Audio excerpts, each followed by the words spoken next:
Desde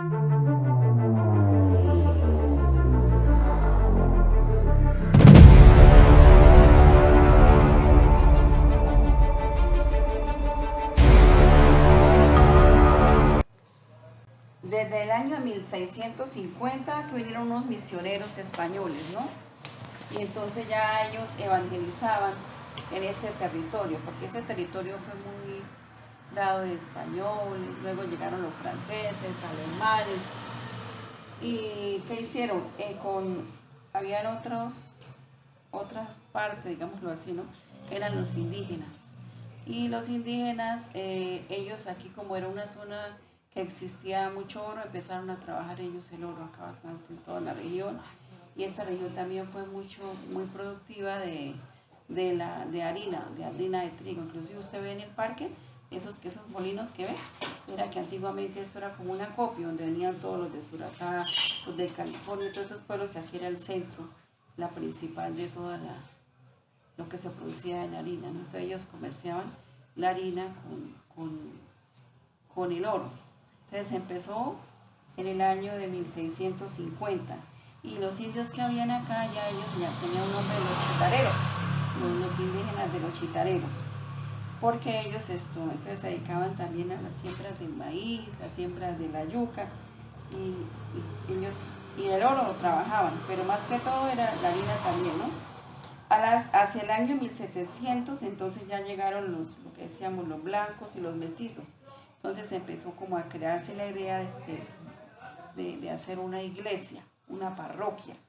Y entonces empezaron ellos, en esa época estaba el arzobispo de Santa Fe, don Pedro Felipe de Arzúa.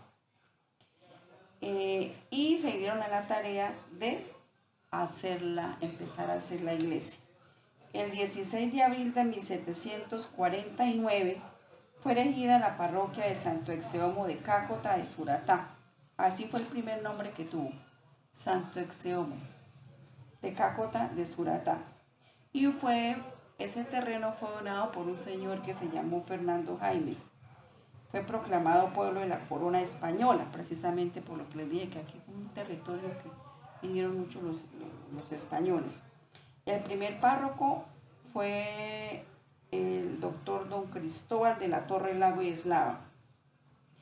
Y lo que les decía, que la expansión del cultivo del trigo en el valle del río Suratá llevó a la parroquia de Matanza a ser un centro de acopio, de conservación de harinas. Antiguamente una casa que allá abajo, el molino, que llama bajando uno por el cementerio hacia abajo, allá era donde se encontraban estos molinos. Los molinos de las Mercedes se llamaban también, ¿no? Hacia el otro lado allá por la parte donde sus monitos. También era allá donde un Samuel, esa parte. Bueno, la expansión del cultivo, entonces, en el año 1778, el visitador Francisco Moreno y Escandor registró 1723 almas en la parroquia del Santo Exeomo de Matanza. En 1785, según los archivos eclesiásticos de la Nueva Pamplona, se le dio el nombre del pueblo de Matanza por la segunda rebelión de algunos esclavos indios contra los españoles. Aquí había mucha guerra entre los indígenas y los españoles, y hubo esa matanza. De ahí se decía que también el nombre de Matanza, otro poco decían porque era un señor que vivió allí en el Salado, y que eso escuchaba yo los antepasados, cuéntanos.